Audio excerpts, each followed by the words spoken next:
Bonjour et bienvenue à cette vidéo. Je voudrais lire un verset en Luc 22 avec vous. Le verset 37. « Car je vous dis qu'il faut encore que ceci qui est écrit soit accompli en moi, et il a été compté parmi les iniques. » Une citation d'Ésaïe 53. Je veux parler de cette expression « afin que l'écriture soit accomplie », qui ne se trouve pas ici. Plusieurs fois, par contre, nous trouverons cela tout à l'heure. Ce que nous découvrons par ce verset-ci, c'est qu'il y a des détails de la vie et des souffrances et de la mort et même de la résurrection du Seigneur Jésus-Christ qui étaient déjà prédits avec exactitude, avec précision, infaillible dans les Écritures de l'Ancien Testament.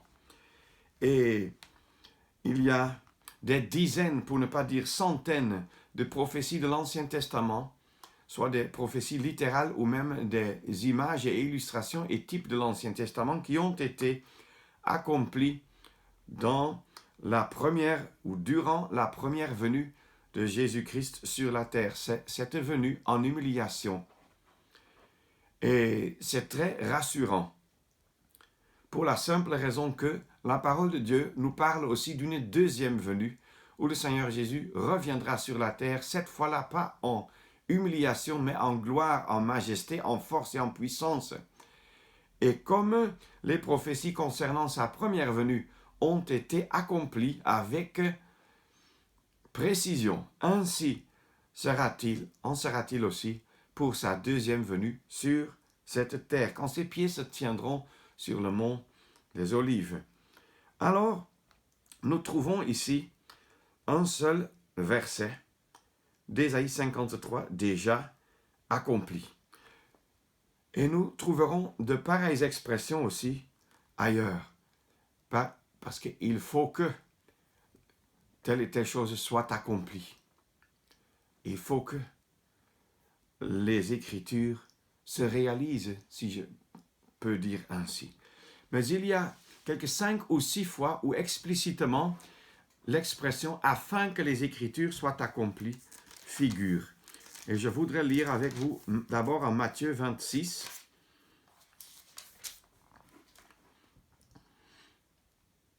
Et le verset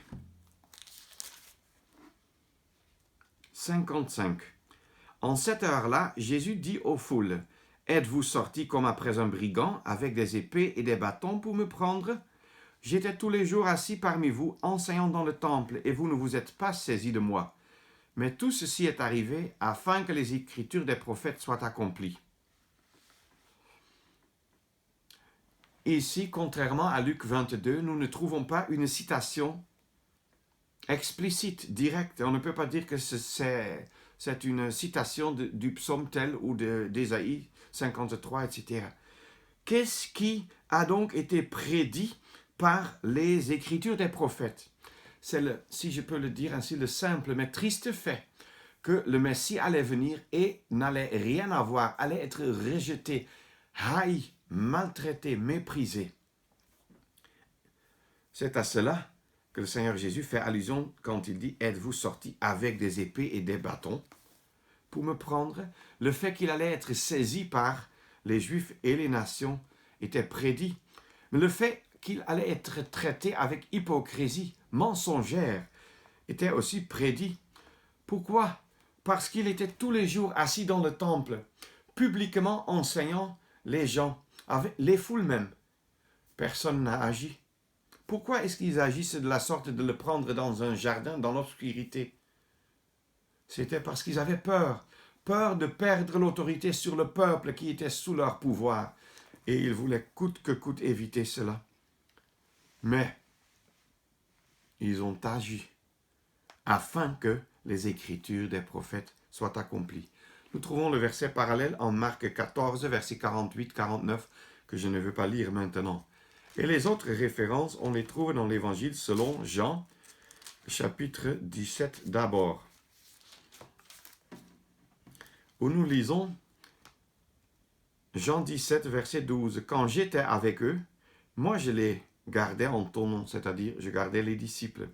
J'ai gardé ceux que tu m'as donnés, et aucun d'entre eux n'est perdu, sinon le fils de perdition, afin que l'écriture fût accomplie. Ah oui, ici, non plus de citation biblique. Ce serait même un peu spécial si le fils, dans l'entretien avec son père, allait citer les Écritures littéralement comme si Dieu ne connaissait pas les Écritures. Mais nous avons dans l'Ancien Testament des prophéties, notamment dans les psaumes, comment même l'homme de la paix, c'est-à-dire avec lequel le Seigneur voulait avoir une relation de paix, a levé le talon contre lui. Et comment dans le psaume 109, cet homme allait se rebeller contre lui, allait le trahir et allait tout perdre. Ce que nous voyons dans la vie de Judas, qui a perdu et l'argent et la vie, parce qu'il a refusé la vie et le pardon de Dieu. Il ne l'a pas cherché. Il a dit, j'ai péché, mais sans repentance. Et ce n'est pas les larmes et ce n'est pas les mots qui sauvent, les belles paroles, mais c'est l'attitude du cœur qui ne peut jamais manquer, qui ne doit jamais manquer pour qu'on soit sauvé. Judas n'en a pas eu. Nous lisons aussi dans le même évangile, Jean, chapitre 24, Jean 19, verset 24. Ils dirent donc entre eux, ne la déchirons pas, c'est la tunique sans couture, tissée toute d'une pièce depuis le haut jusqu'en bas. Ne la déchirons pas, mais jetons-la au sort à qui elle sera, afin que l'écriture fût accomplie qui dit, ils ont partagé entre eux mes vêtements, et ils ont jeté le sort sur ma robe. Les soldats donc firent ces choses. Voilà maintenant une citation littérale du psaume 22, verset 18. Les soldats romains étaient des hommes rudes, cruels, n'ayant aucune pitié et n'ayant aucune considération. Et pourtant, si je peux le dire ainsi, leur cruauté a été freinée ici, en accord avec une écriture, un verset biblique qu'ils ne connaissaient sans aucun doute pas. Et pourtant, ils ont exactement fait comme cette écriture faisait. Pourquoi? Parce que Dieu l'avait précisé ainsi. Dieu l'avait prédit ainsi. Les soldats étaient ignorants là-dessus, et pourtant ils l'ont exécuté.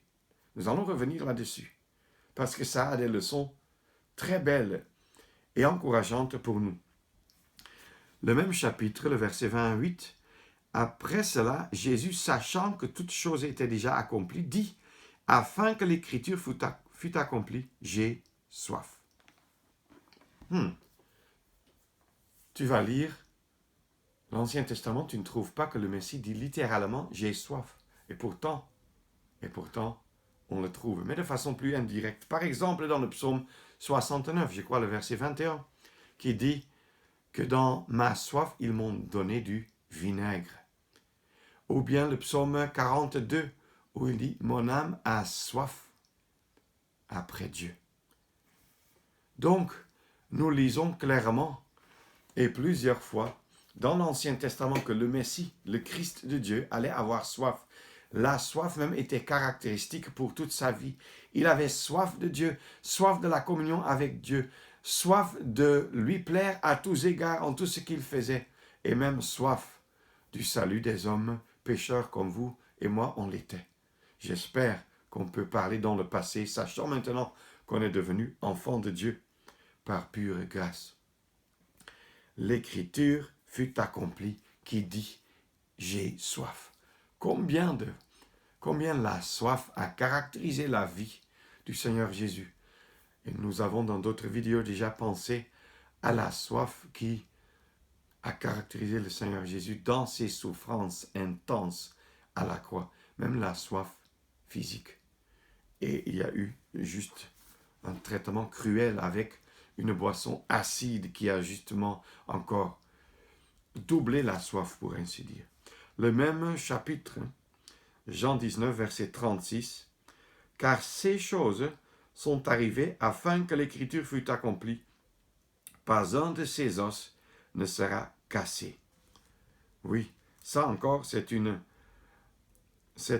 prédiction littérale en Zacharie 12, verset 10, qui a été accomplie. Alors, même le verset 37 nous le dit, et encore une autre écriture dit, ils regarderont vers celui qu'ils ont percé. Ça aussi a été accompli, même si le mot accomplissement manque dans ce verset. Ce que nous y apprenons, et je voudrais insister là-dessus, c'est plusieurs choses encourageantes pour nous-mêmes. Tout d'abord, l'exactitude des Écritures. Tout ce qui avait été prédit dans l'Ancien Testament a été, concernant les souffrances et la mort, et même l'ensevelissement et même la résurrection du Seigneur Jésus, a été réalisé, jusque dans les moindres détails. Nous y découvrons également la perfection de l'inspiration divine concernant les Saintes Écritures.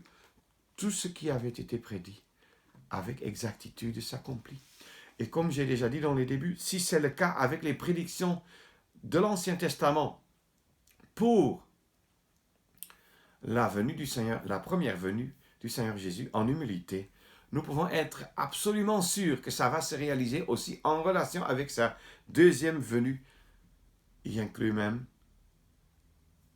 le fait que le Seigneur enlèvera l'Église et les racheter des siècles précédents. Mais ça, tu trouves peut-être juste en illustration, mais pas prédit dans l'Ancien Testament. Alors la précision de l'inspiration peut être une chose qui nous rassure, qui nous console et réconforte. Nous y trouvons aussi la perfection de l'obéissance du Seigneur Jésus, qui a fait exactement comme cela avait été prédit. Par exemple, en Jean 17, verset 12, il a parfaitement été obéissant et gardé ce que Dieu lui avait confié. Maintenant, nous trouvons encore un autre point qui me console. C'est que ces mêmes versets tirent notre attention vers le fait qu'il y a des limites à la possibilité des hommes. Ils n'ont pas pu faire du n'importe quoi avec le Fils de Dieu. Ils ont pensé faire tout ce qui venait dans leur cœur sale, souillé, injuste. Ah oui, et ils en sont à 100% responsables. Mais ils ont en même temps eu des limites, sans peut-être se rendre compte, mais ils ont eu des limites qu'ils n'ont pas pu dépasser.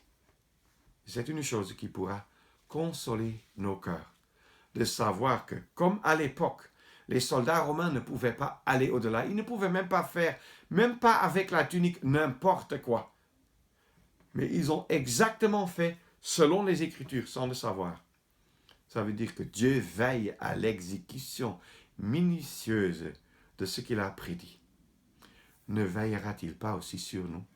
N'a-t-il pas dit « Je suis avec vous tous les jours jusqu'à la consommation du siècle » ? N'a-t-il pas dit « Je ne vous laisserai pas, je ne vous abandonnerai pas » ? Je serai votre aide, veut-il dire en Hébreux 13.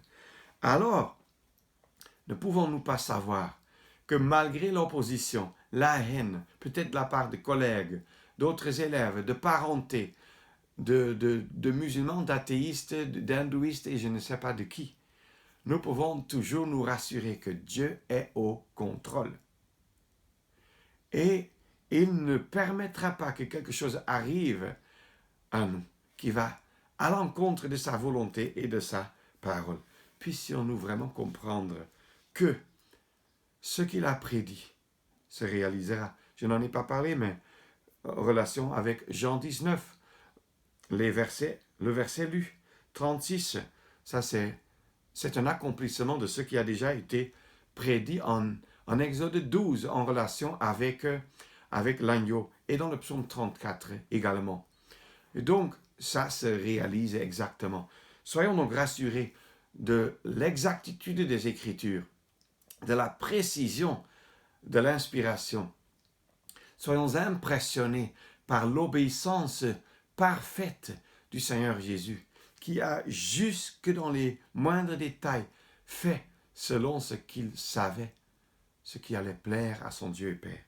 Et sachons aussi que l'homme a des limites, qu'il s'en rende compte, oui ou non. Mais Dieu ne permet pas que l'homme déborde les limites. Même le diable ne peut pas le faire. Tout le livre de Job en témoigne. Alors, c'est une chose impressionnante. Et le fait de nous réaliser que le diable et les hommes ne peuvent pas aller au-delà de la limite fixée par Dieu, ça nous rassure, ça nous console, ça nous donne la paix au cœur. Comme le psalmiste le dit, « Qu'est-ce que tu te troubles et te tourmentes au-dedans de moi, mon âme ?» Et il peut dire, « Espère en Dieu. » Oui. Et c'est cette espérance du Nouveau Testament qui est la certitude. Et nous pouvons nous reposer calmement sur ses promesses, sachant qu'il ne change pas, qu'il fait ce qu'il a promis. Il le fera, sans aucun doute. On ne peut que lui dire merci pour ce qu'il a déjà fait et ce qu'il fera encore jusqu'à ce que nous puissions arriver dans la gloire éternelle. Quelle joie, quelle perspective! Les Écritures s'accompliront avec exactitude. Et comme il a dit en Zacharie, que tous les saints viendront avec lui sur la montagne des Oliviers. Alors nous savons qu'avant cela, tous les saints, les rachetés, seront d'abord avec lui dans la gloire, pour revenir avec lui sur la terre. Pas pour quelque chose qui soit à notre gloire, mais pour lui rendre gloire et hommage, parce qu'il en est digne. Il en sera digne en ce moment-là. Il en est déjà digne maintenant. Faisons-lui confiance. Sa parole est exacte, précise et infaillible, comme nous montre cette expression, afin que les Écritures soient accomplies. Lui, il a été obéissant. Le Seigneur Jésus, comme homme sur la terre, a été obéissant à son Dieu et Père. Et ça nous impressionne et nous encourage. Et sachons aussi que les incrédules, les opposants, les ennemis de Dieu, ne peuvent pas faire du n'importe quoi, ni avec Dieu, ni avec sa parole, ni avec les siens. Faisons confiance à Dieu. Il en est véritablement digne. Parce que ce qu'il fait ne dévie jamais de la perfection infaillible de la parole de Dieu. Merci. Que Dieu vous bénisse et à une prochaine vidéo, s'il le permet.